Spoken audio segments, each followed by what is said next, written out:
That's how we say it. Bracket at -1 and 5 open. Open with parentheses, closed at -1. Excellent.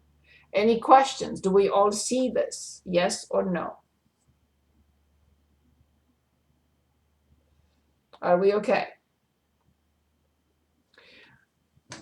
Okay, if you don't say anything, then I'll move on to evaluating functions.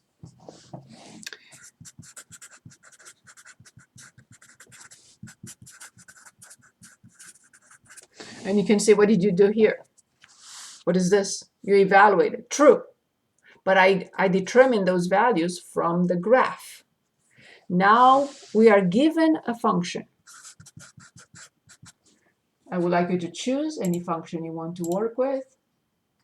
From here, from the previous page, 22 to 38. I'm sorry, 27, sorry. 27, all these, to 38.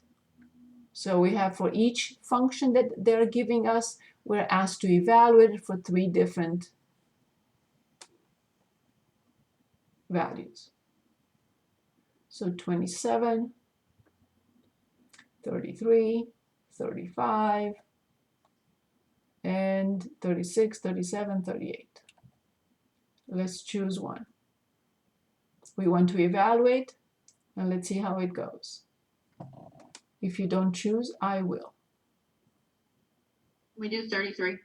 33. Very good. So let's do 33. So 33 on page 232, f of x. I'm going to use x because I wrote it. It's the same thing. So the square root of x plus 6 plus 3.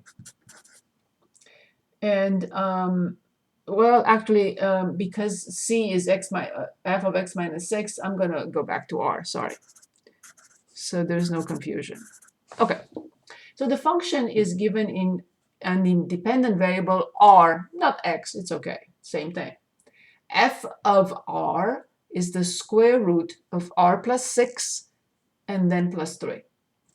In part A, they're asking us to find f of -6. In part B, they're asking us to find f of 10. And in part C, they're asking us to find f of x minus 6. Never be afraid of evaluating a function. But what is extremely important is to understand the pattern. So I'll come back to this in a minute. So if you give me such a function, again, f of r equals the square root of r plus 6 minus plus 3, and you ask me, okay, I'm giving you this function, what do you see? Here's what I see in this function. I see f of something equals the square root of something plus 6 and outside plus 3. Why is this important to understand the pattern? F of something equals that something plus 6 with the square root on top plus 3. Because now, if you give me -6, I will plug in here -6. If you give me 10, I will plug in here 10. And if you say plug in x minus 6, fine. What's the big deal? I will plug in x minus 6. But the trick here is, which is a minor trick, is to understand the pattern. When you look at this function, you should be able to see this. F of something equals the square root of something plus 6 plus 3. And then you will never make a mistake when you evaluate. So, when I evaluate f at -6, I have -6 plus 6, which is 0. 0 plus 3, I'm done. When I evaluate for 10, I'll say f of 10. I'll write f of 10. 10 plus 6 is 16. The square root of 16 is 4. 4 plus 3 is 7. Now for f of x minus 6 is a different story. I really have to write it. Numerically, it was too easy. Here I have x minus 6 plus 6. So the only quantity left under the square root is x, and then plus 3. So I immediately got those three values, if you want. In this case, it's an expression. Why? Why was it easy? Because I was able to decipher the pattern. I have the pattern. Once I have the pattern, I can evaluate for anything you want. Okay, so now let's work on another one. Can anyone choose another, or I will?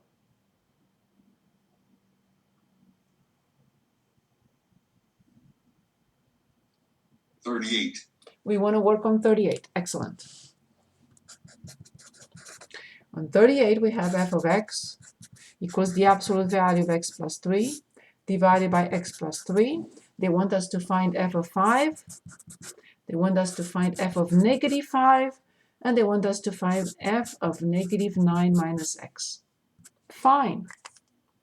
As long as I understand the pattern. What is the pattern here? Very easy.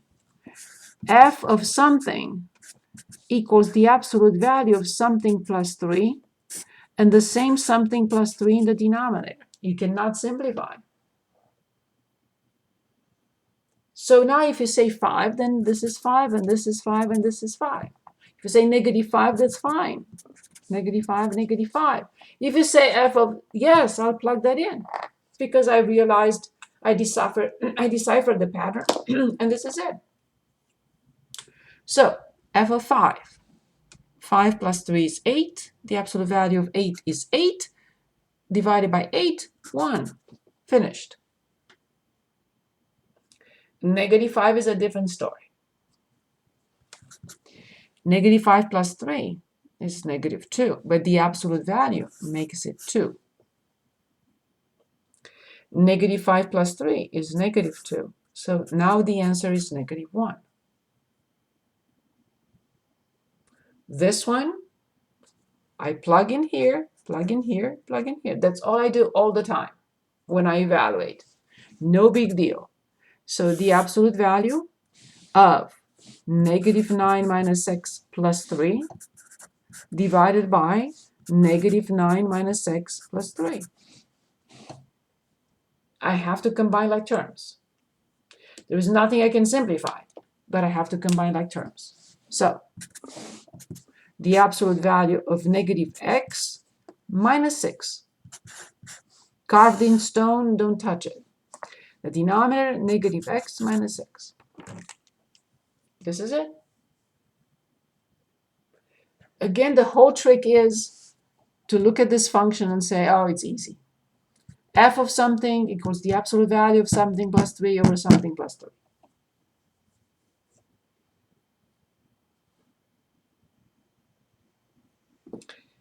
Now, one more concept here that I like to look at. Any questions for me? Please. Any questions? So we know how to identify a function or a relation with using bubbles like that. We know how to identify a function or relation from the graph. But what if I'm given an equation?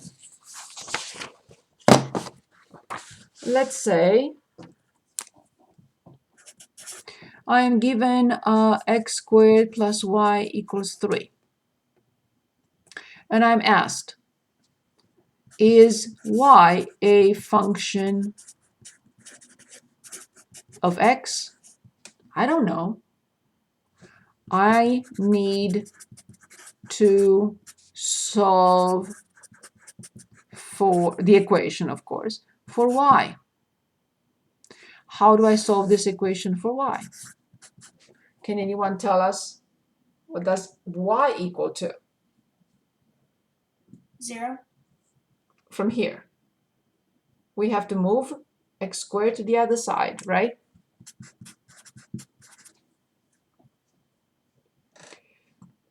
So now I solved for y, and now I'm asking myself, is this a function? So when x is 0, y is 3. When x is 1, y is 2. When x is negative 2, negative 2 squared is 4, with minus in front is negative 4, plus 3 is negative 1. And it turns out that I can continue forever. And I get one y value for each x value. Is this a function? In other words, if you want to represent it with bubbles, I have 0 corresponding to 3. I have 1 corresponding to 2. I have negative 2 corresponding to negative 1. And I can continue forever. Is this a function? Yes. Yes. Yes, it is a function. Okay. What about the following example? Y squared minus 3 equals 4x. The same question. Is it a function of x? Is it a function of x? What do I need to do? I need to solve. I need to solve for y. Okay, what will be the first step? Add 3 to Yes, both sides. yes. And what is the next step? Or a root. Yes. But remember, there is something crucial that we said. Every time we apply Plus or this, minus. exactly. So I have I y. mess that up all the time. Very good. I tortured you enough. Good for me. So now, when x is 0, y is plus or minus the square root of 3. With bubbles, when x is 0, y is the square root of 3 or negative the square root of 3. Is this a function? No. No, not a function. Notice that I did not go on. There is no point. If I show that for one x value, or I should say to one x value, 2 or more y values exist, I'm done. I don't have to find another value of x. This will always happen. For any x I plug in, I will get 2 y values. So therefore, y squared minus 3 equals 4x does not represent a function of x. Y is not a function of x. Y is two functions of x, one with plus and one with minus. That's how we find out whether an equation represents a function. So I'd like here to discuss any of these problems. 11 through 26. Determine whether each equation defines y as a function of x. Yes or no? Choose one, please.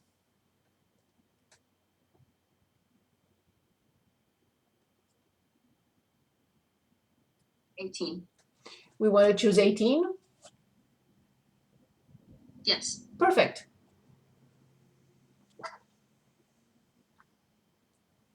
Sorry, I'm sneezing. Okay, so 4x equals y squared. What do you think? 18. 4x equals y squared. It's already solved for y squared. What do I need to do now to solve for y?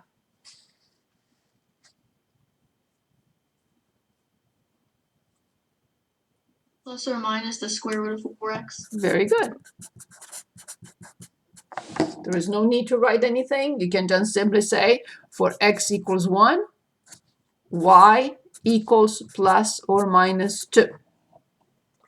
Is this a function? Yes or no?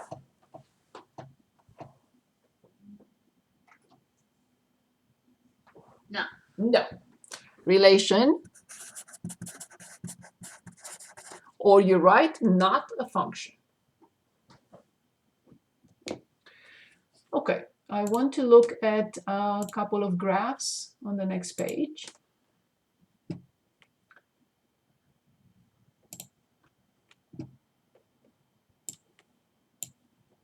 Okay, I would like to look at this graph. Can anyone identify from here the domain of X? We're going to look at these graphs in chapter 3.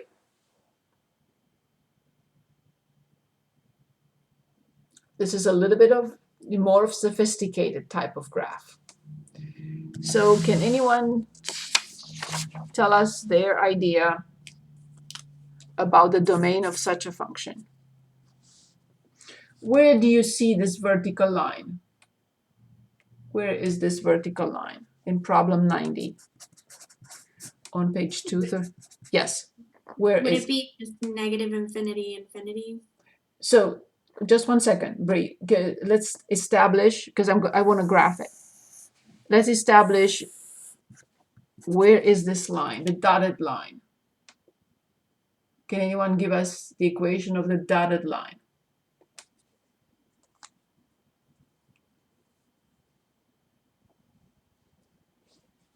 The equation of the dotted line. 1, 0. You mean the equation? It's x equals 1. The equation is x equals 1. So I'm going to graph it. So this is the equation. X equals 1. And now I'm graphing because I want to explain how we read this.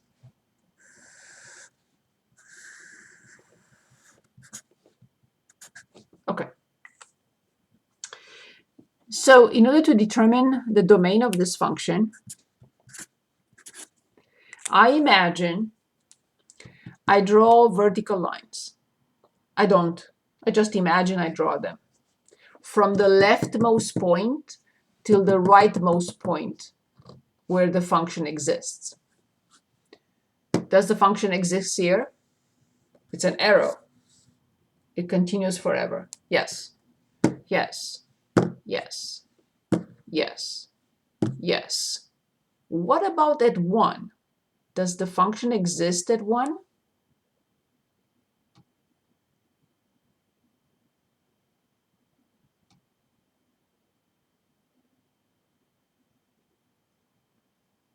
Give it a shot. It's okay.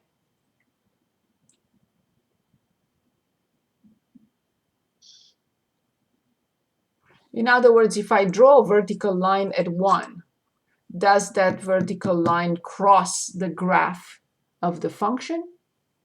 If you say yes, then the function is defined at 1. If you say no, then the function is not defined at 1. Let's look at the original graph. Maybe that's better for you. What would you say? Is the function defined?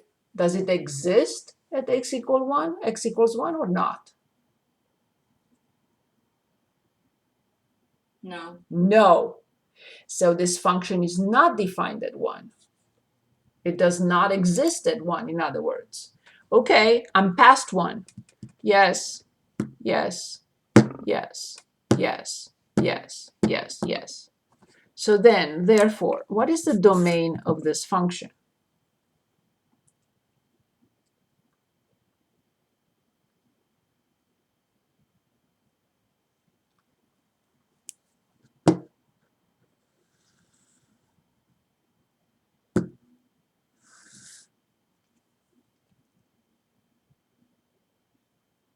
Anyone, please?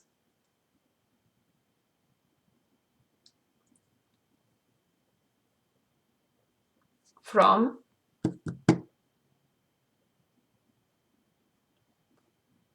what? Negative infinity? To? 1. Yes, with a parenthesis. And now our favorite symbol, union what?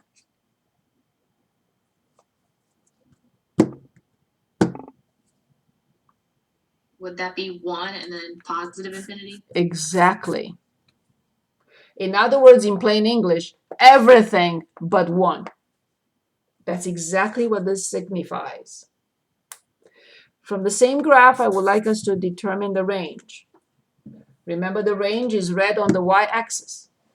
From the lowest y value, now imagine that you cross it with horizontal lines. Yes, yes, yes, yes, yes, yes, no. Yes, yes, yes, yes, yes.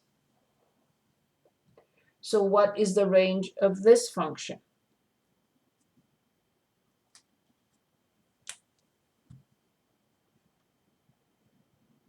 Please.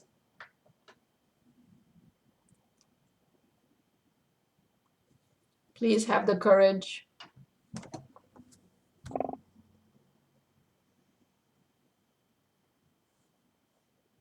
Anyone, please?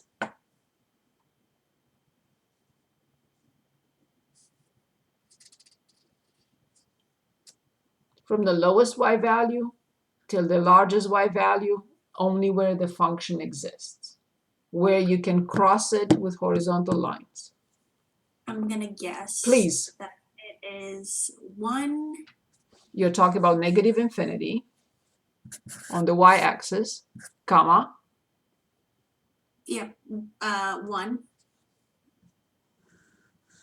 I'm sorry, 0. Excellent. Union. 0. Yes, Infinity. yes, absolutely. Perfect. We are also asked to answer one additional question here.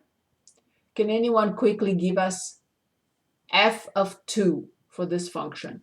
F of 2. F of 2 is indeed 1. Excellent. I'm going to write it here. F of 2 is 1. Perfect. Now, for a graph like this, we cannot use intervals. When we use an interval, the function exists for every point, one after the other, one after the other, one after the other, the function exists. But here it does not. Can anyone identify for 92 on the same page? What is the domain of this function? Specifically, for which x values does this function exist? And because they are singular values, finite values, I have to list them with braces because there are holes in between. Here there is no hole. The function exists everywhere. Next to the other one, next to the other one, next to the other. Here, no. It's this point and this point and this point and this point, and I have to simply list them as a roster. I have a roster for my class. I have each element, each student on the roster. The same thing here. So, can anyone identify, and I'll stop after this, can anyone identify the x values for which the function exists? And I'm ready to write them. -5. Excellent. -2. Excellent.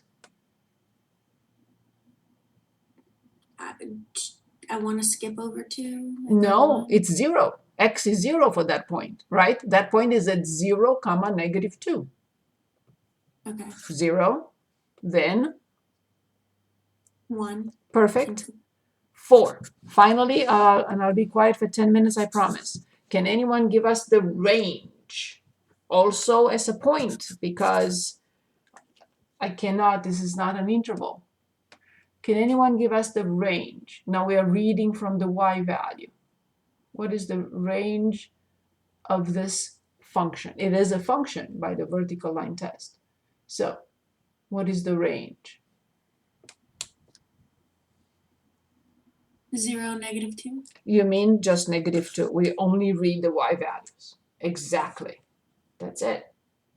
For this point, y is -2. For this point, y is -2. For this point, y is -2. For this point, y is -2. And for this point, is y -2. So the range has only one element, -2 and nothing else.